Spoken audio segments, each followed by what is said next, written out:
तर आज आपण बोलणार आहोत दोन हिंदी चित्रपटांबद्दल। पहिली सोशल इन्व्हेस्टिगेशन कोर्टरूम ड्रामा 80, तर दुसरी रोमॅन्स ड्रामा दो दीवाने शहर में। तर पहिल्यांदा बोलूयात 80 या चित्रपटाबद्दल।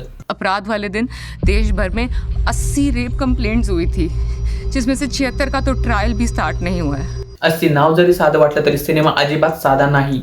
80 हा एक तीव्र कोर्टरूम ड्रामा आहे। दिग्दर्शन अनुभव सिन्हा यांचं। मुख्य भूमिकेत तापसी पन्नू सोबत कनिक कुसरुती, रेवती, मनोज पावा, कुमुद मिश्रा व मोहम्मद झीशन। सुरुवातीला सांगतो, हा सिनेमा मोठ्या आवाजात बोलत नाही, तो शांत बसून तुमच्याकडे बघतो आणि तुमचं मन अस्वस्थ करून जातो। चित्रपटाची सुरुवात होताच तुम्ही त्या जगात इन्व्हॉल्व होतात।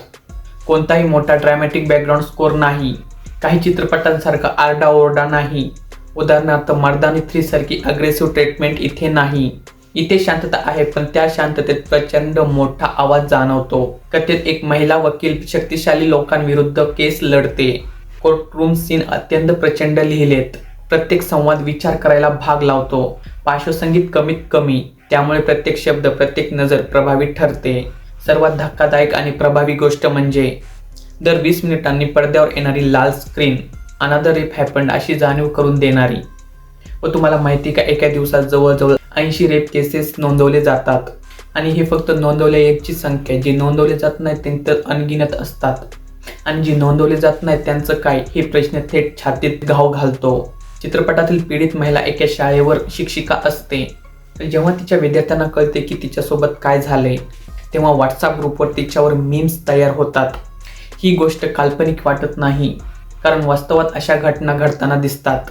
मैं 6 साल से जिन लड़कों को पढ़ा रही हूँ, उनमें से एक ने क्लास के व्हाट्सएप ग्रुप में लिखा है कि उस दिन उसको इनवाइट क्यों नहीं किया किसी ने। वहाँ हे स्क्रीनवर पाहताना मन सुन्न होतं। आपण नेमक्या कोणत्या समाजात जगतोय हा प्रश्न सतत डोक्यात फिरतो। ऍक्टिंग बद्दल बोलायचं झालं तर माइंड ब्लोईंग। प्रत्येक कलाकाराने अक्षरशः जीव ओतलाय। कनिक कुसरुती यांनी विक्टिमची भूमिका इतक्या प्रामाणिकपणे साकारली की काही प्रसंग पाहताना डोळ्यात पाणी येतं। मल्याळम इंडस्ट्रीमधून आलेल्या या अभिनेत्रीची परफॉर्मन्स दीर्घकाळ लक्षात राहील।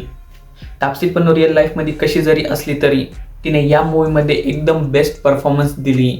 तापसी पन्नू कोर्टमध्ये ज्या आत्मविश्वासाने उभी राहते तो पूर्णपणे विश्वासार्ह वाटतो। सिनियर्स कलाकारांनी पण फार छान परफॉर्मन्स दिली व विशेष कुमुद मिश्रा यांनी अत्यंत उत्कृष्ट काम केलंय।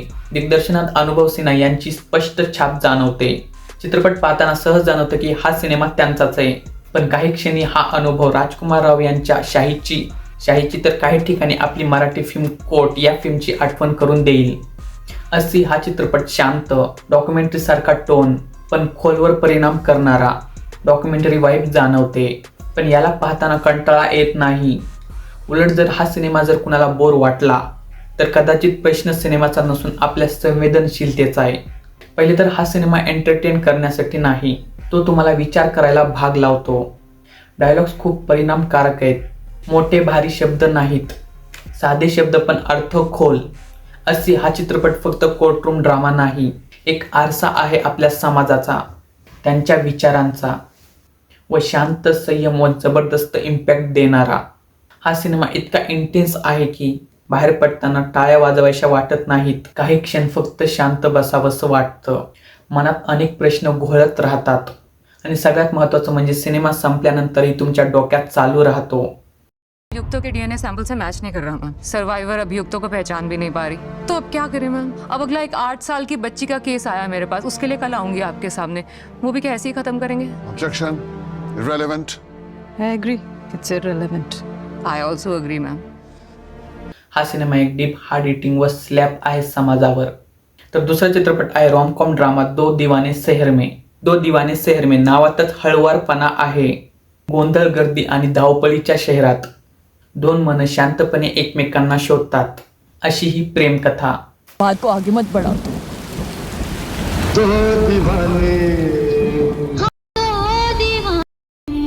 लेखन केले अभिरुची चंद आणि दिग्दर्शन रवी उदयवर, ज्यांनी मॉम हा चित्रपट डायरेक्ट केलता व निर्मितीत संजय लीला बन्साली यांचं नाव जोडलेलं। तर कसा वाटला मला हा चित्रपट, चला बोलूयात। मुख्य भूमिकेत सिद्धांत चतुर्वेदी व मृणाल ठाकूर। हा सिनेमा मोठ्या डायलॉग्स किंवा नाट्यमय ट्विस्टवर अवलंबून नाही, स्वतःच्या असुरक्षतेला स्वीकारण्याची प्रक्रिया म्हणून दाखवलं जातं. इनसेक्युरिटीज, हेजिटेशन, सेल्फ डाऊट या भावना सिनेमा प्रामाणिकपणे पकडतो व त्यांबद्दल भाष्य करतो.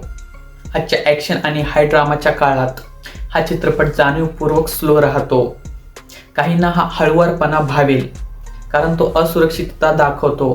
प्रत्येकांमध्ये काही ना काही असुरक्षितता असते. म्हणजे काहींना वाटतं की माझं नाक मोठं आहे, काहींना वाटतं की माझे गाल वेगळेच आहेत, काहींना वाटतं की माझे दात बाहेर आलेत, काहींना वाटतं की मी तोत्र बोलतो. तर हा सिनेमा तेच सांगतो की तुम्ही कसे का असणार, तुम्ही स्वतःला ॲक्सेप्ट केलं पाहिजे. आजच्या काळात जिथे रोमॅन्टिक चित्रपटांमध्ये मोठे dialogues, dramatic confection, heavy background music असतं, तिथे हा चित्रपट जाणीवपूर्वक शांत राहतो. सायलेन्सला स्पेस दिला जातो. काही सीनमध्ये फक्त नजर आणि थांबलेले शब्द सगळं सांगून जातात.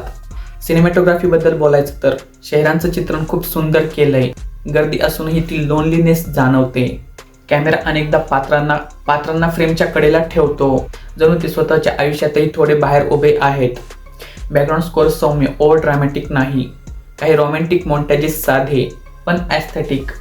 सिद्धांत चतुर्वेदीबद्दल बोलायचं झालं तर त्याचा अभिनय कंट्रोल्ड.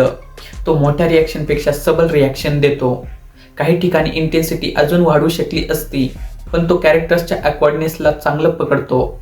मूवीमध्ये सिद्धांतच्या कॅरेक्टरला बोलायला प्रॉब्लेम होतो आणि त्याला पाहताना ते रोल अत्यंत जवळचा वाटला, कारण मी सुद्धा व्हिडिओमध्ये खूप अडखळतो.